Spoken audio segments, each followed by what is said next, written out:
प्रिय विद्यार्थियों, पिछली बार हमने अपना सर्किट एनालिसिस चैप्टर पूरा किया है।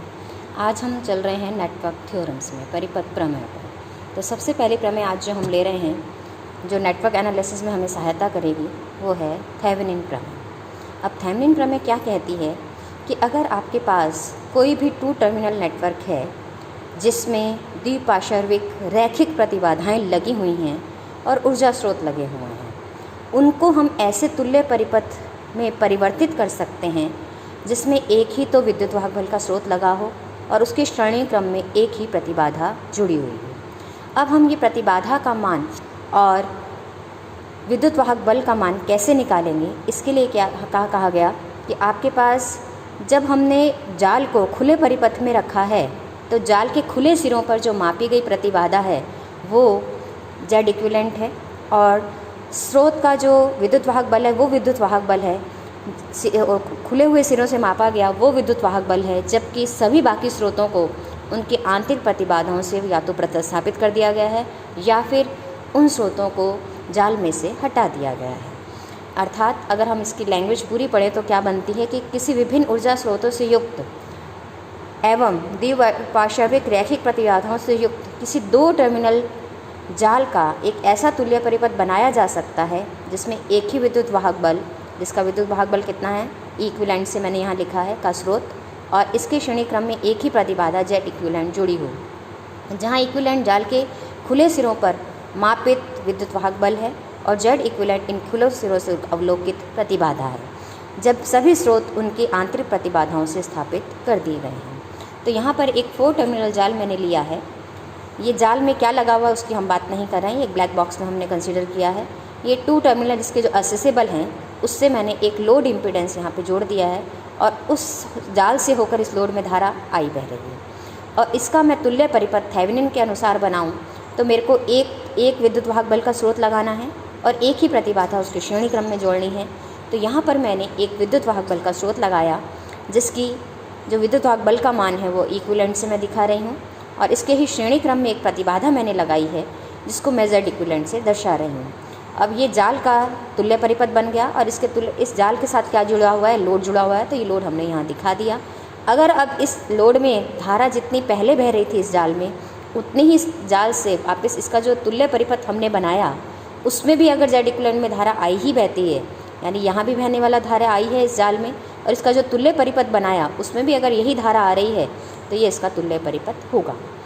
ये किसके अनुसार है, थेवेनिन थ्योरम के अनुसार, कि हम किसी भी जाल को, लेकिन ध्यान रखें कि ये जाल 4 टर्मिनल जाल नहीं है, 2 टर्मिनल जाल है और इसमें जो प्रतिबाधाएं लगी हुई हैं वो रैखिक और द्विपार्श्विक हैं, ये बात हमें ध्यान रखनी है। तब हम इसको कन्वर्ट कर रहे हैं एक तुल्य परिपथ में जिसमें एक ही तो सोर्स लगा हुआ है और एक ही श्रेणी क्रम में उसकी प्रतिबाधा लगी हुई है। अब इसका हम व्युत्पत्ति करते हैं इस प्रमेय की। तो यहाँ मैंने एक टी जाल दिखा दिया है, इसमें 3 प्रतिबाधाएं टी जाल में होती हैं, हमें पता है, Z1, Z2 और Z3। हमने 3 प्रतिबाधाएं लगा दी हैं। एक वोल्टा स्रोत लगा हुआ है E और ये लोड लगा हुआ है जहाँ हम मापन करेंगे। पहले लूप में धारा I1 बह रही है, दूसरे लूप में धारा I बह रही है। अब यहाँ पर इसका तुल्य परिपथ मैंने खींचा है, तो इसका तुल्य परिपथ, ये जो जाल मेरे पास पूरा बना यहाँ से लेकर यहाँ तक का, यानी मैं किस जाल को कन्वर्ट कर रही हूँ, तो यहाँ पर मेरे यहाँ से लेकर जो मेरा जाल है ये मेरा एक 2 टर्मिनल जाल है। अब यहाँ पर ये 2 मेरे पास असेसेबल टर्मिनल हैं, 1 और 2। तो इस पूरे जाल को मैं कन्वर्ट कर रही हूँ थेवेनिन थ्योरम से एक सोर्स लगाकर और उसके श्रेणी क्रम में एक प्रतिबाधा लगाकर, और ये लोड पे मेज़रमेंट हो रहा है तो यहाँ पे हम लोड पर मेज़रमेंट कर रहे हैं। तो यहाँ अगर इस परिपथ में मैं देखूँ तो लोड में बहने वाली धारा आई है और अगर इसमें बहने वाली भी धारा आई ही आती है तब ये दोनों एक दूसरे के तुल्य परिपथ हो जाएंगे। अब इसको हम प्रूव कर रहे हैं और प्रूव करने के लिए मैंने क्या किया है, लूप 1 में किरचॉफ का नियम लगाया है। तो लूप 1 में जब मैं किरचॉफ का नियम लगाती हूँ तो I1 धारा Z1 Z3 में बह रही है और जो I धारा है विपरीत दिशा से आ रही है, इसलिए -I Z3 कर दिया। यहाँ पर एक विद्युत वाहक बल का स्रोत लगा हुआ E और वो यह मान किसके बराबर हो जाएगा, E के बराबर हो जाएगा। अब दूसरे लूप में अगर मैं किरचॉफ का नियम लगाऊँ तो यहाँ पर कोई भी वोल्टा का स्रोत नहीं है, इसलिए यहाँ पर वोल्टा के स्रोत के लिए 0। I धारा Z2 में, ZL में, Z3 में बह रही है, तो ये I Z2 + ZL + Z3 मैंने यहाँ कर दिया। और I1 धारा Z3 में से I के विपरीत दिशा में बह रही है, इसलिए मैंने I1 Z3 माइनस का यहाँ पे लिख दिया। तो ये दो समीकरण किरचॉफ के वोल्टा नियम से मेरे पास आ गए और इन दोनों समीकरणों का उपयोग करते हुए अब मैं एक मैट्रिक्स बना सकती हूँ।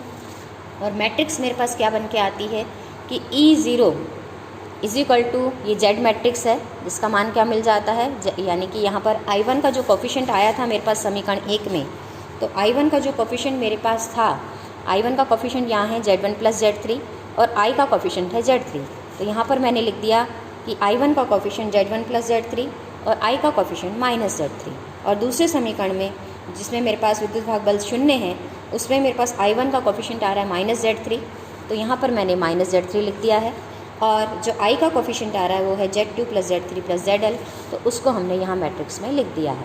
I1 और I के लिए ये समीकरण लिखे जा रहे हैं। अब मुझे I1 का मान निकालना है तो मैं del 1 अपॉन del Z कर सकती हूँ। तो आपको हमने पहले भी बताया था कि ऐसे मान निकालते समय जिसका मान हमें निकालना है, जैसे फर्स्ट वाले का निकालना है तो फर्स्ट कॉलम को राइट हैंड साइड से रिप्लेस कर दिया। इसी तरह I का मान निकालना है तो मेरे पास I का मान del 2 अपॉन del Z होगा, तब सेकंड वाले कॉलम को E0 से रिप्लेस कर दिया जाएगा। तो इस आधार पर जब मैं I का मान निकालती हूँ तो del 2 का मान मुझे मिल जाता है Z1 plus Z3 minus Z0। इसको यहाँ से रिप्लेस करने पर E0 मिल गया मुझे। और नीचे del Z जो है वो Z मैट्रिक्स है, यही वाली मैट्रिक्स है, तो ये मैट्रिक्स मैंने यहाँ लिख दी है। अब इसको मैं सॉल्व करती हूँ और सॉल्व करती हूँ तो मुझे मिल जाता है, ये तो 0 देगा, ये माइनस माइनस EZ3 प्लस का EZ3 हो जाएगा। अब इसको मैं गुणा कर रही हूँ तो Z1 प्लस Z3 को, इसको हमने दो टर्म्स में मान लिया। ये दो टर्म्स हैं, एक तो मेरे पास टर्म हो गई Z2 प्लस Z3 और दूसरी टर्म हो गई प्लस की ZL। तो अब यहाँ पर ये Z2 प्लस Z3 को पहले मैंने Z1 प्लस Z3 से गुणा किया, फिर दोबारा Z1 प्लस Z3 को ZL से गुणा किया, और इसको करेंगे तो ये माइनस माइनस प्लस और फिर माइनस साइन चूँकि आता है तो माइनस Z3 का स्क्वायर। अब इसको मैंने सॉल्व कर लिया पूरा, तो सॉल्व कर लिया तो अब यहाँ पर मेरे पास Z2 को मैंने गुणा किया Z1 प्लस Z3 से, फिर मैंने Z3 को गुणा किया Z1 प्लस Z3 से, और बाकी की टर्म माइनस Z3 स्क्वायर को मैं यहाँ ले आई हूँ और बाकी टर्म मेरे पास एज इट इज़ मैंने रख दी है, यानी Z1 plus Z3 into ZL।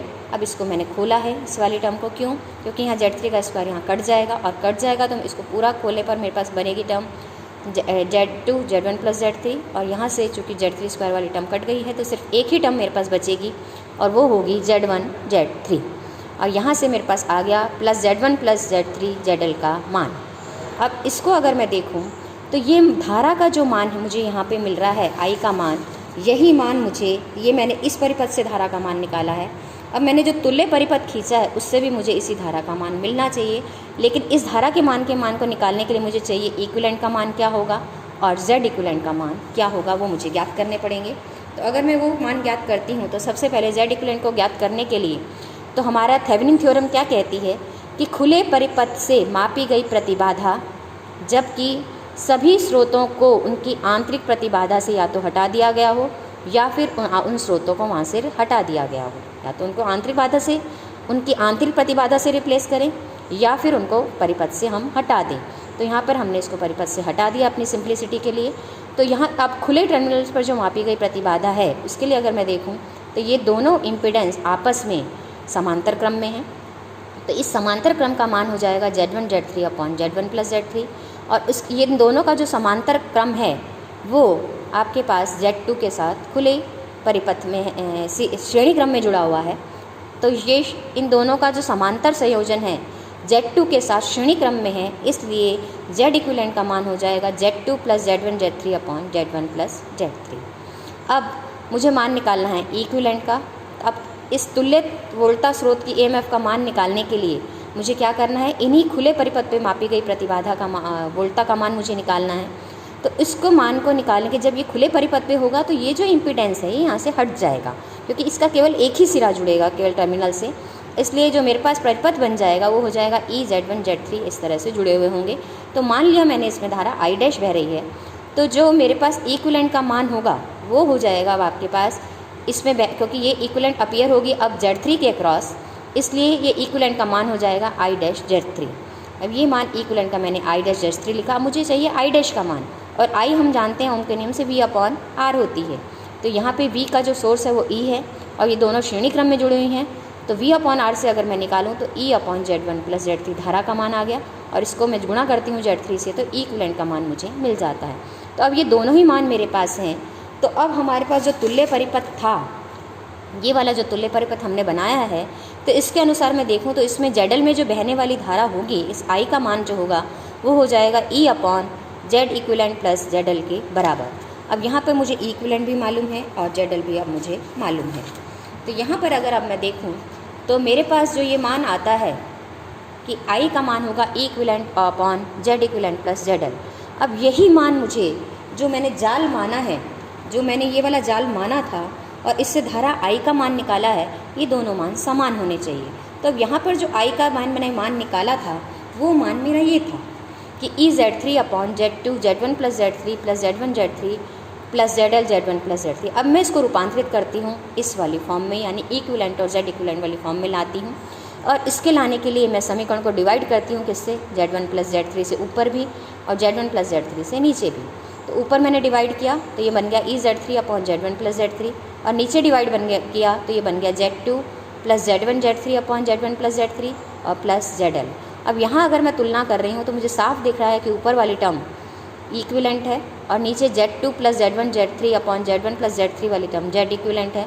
तो इसलिए जो मेरे पास T नेटवर्क से मैंने धारा का मान लोड में निकाला था वो कितना आ गया, equivalent upon Z equivalent plus ZL के बराबर। ये वही मान है जो कि मैं थेवेनिन थ्योरम से तुल्य परिपथ पर निकालने में निकालती हूँ। तो दोनों ही परिपथों में जो ZL में बहने वाली धारा है उसका मान समान है, इसलिए दोनों परिपथ जो कि हमने बनाए हैं कि एक T परिपथ जाल मैंने लिया है और एक ही मैंने इसका थेवेनिन तुल्य परिपथ लिखा है, चूँकि इसमें और इसमें यानी दोनों ही परिपथों में लोड में बहने वाली धारा समान है, इसलिए ये दोनों परिपथ क्या हैं, एक दूसरे के तुल्य हैं और एक दूसरे के तुल्य हैं। और चूँकि मैंने ये परिपथ थेवेनिन थ्योरम से खींचा है, इसलिए थेवेनिन प्रमेय सत्यापित होती है। अब इसी के आधार पर अगर हम चलें तो एक और थ्योरम हम प्रूव करते हैं, वो है नॉर्टन थ्योरम। और नॉर्टन थ्योरम क्या कहती है कि किसी भी 2 टर्मिनल नेटवर्क की हम ले रहे हैं, इसमें रैखिक और द्विपार्श्विक प्रतिबाधाएं ही जुड़ी हुई हैं, और इसको हम एक ऐसे तुल्य परिपथ से प्रतिस्थापित कर रहे हैं जिसमें एक ही धारा स्रोत और उसके समांतर क्रम में एक ही प्रवेश्यता जुड़ी हुई है। और आप अच्छे से जानते हैं प्रवेश्यता का व्युत्क्रम प्रतिबाधा होती है, इसलिए हम इसको प्रतिबाधा से भी दिखा सकते हैं। लेकिन यहाँ पर जो I इक्विवेलेंट है वो जाल के टर्मिनलों के माप पे मापी गई लघुपतित धारा है, क्योंकि ओपन सर्किट में धारा नहीं बह सकती है। तो यहाँ पर ये लघुपतित धारा, जब 1 और 2 को मैंने शॉर्ट सर्किट किया है तब जो धारा मापी गई है परिपथ में वो है आपकी I इक्विवेलेंट, और जब इसी को हमने शॉर्ट सर्किट किया है तब ये मापी गई प्रवेश्यता है इन टर्मिनलों के मध्य। जबकि जाल में जो भी सोर्स लगे हुए होंगे उनको हम या तो उनके आंतरिक प्रतिबाधाओं से हटा देंगे या बिल्कुल ही उन स्रोतों को हम हटा देंगे।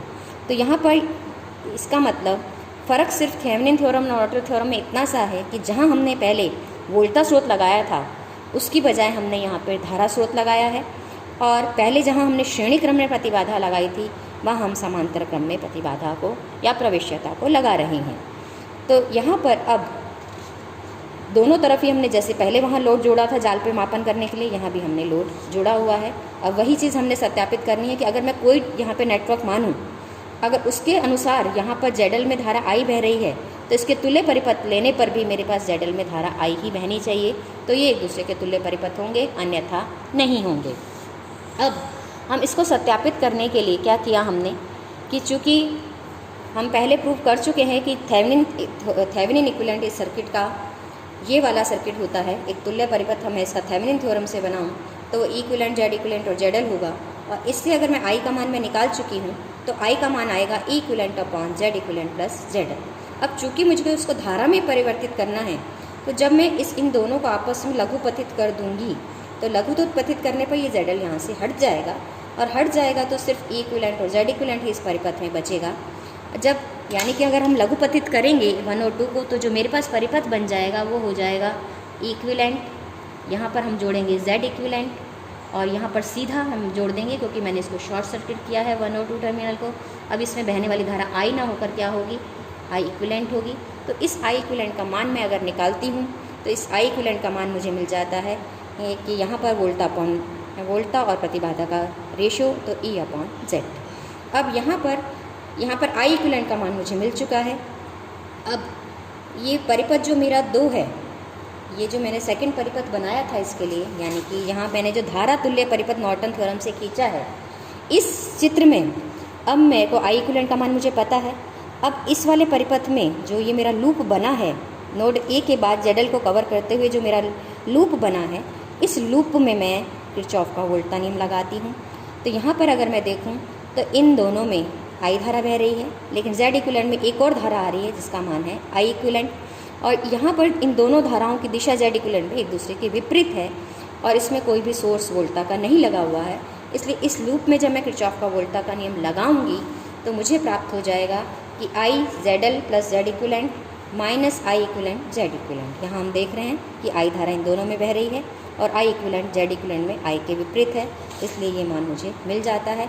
तो यहाँ से जो धारा का मान मुझे मिलता है जो लोड में बह रही है, उसका मान मुझे मिल जाएगा I equivalent Z equivalent divided by Z L plus Z equivalent. और आई इक्विवेलेंट और जेड इक्विवेलेंट का मान अगर मैं यहाँ से देखूँ तो इन दोनों का जो गुणनफल है वो मुझे इक्विवेलेंट दे रहा है।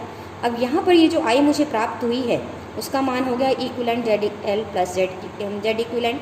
तो ये जो धारा मुझे नॉर्टन के परिपथ से मिली, नॉर्टन के तुल्य परिपथ से मुझे जो मेरे पास नॉर्टन का तुल्य परिपथ था उसमें मैंने जब नियम लगाया तो मुझे जो धारा जेड एल में बहने वाली मिल रही है, ये वही धारा है जो कि मेरे पास थेवेनिन तुल्य परिपथ लगाने पर मुझे मिलती है।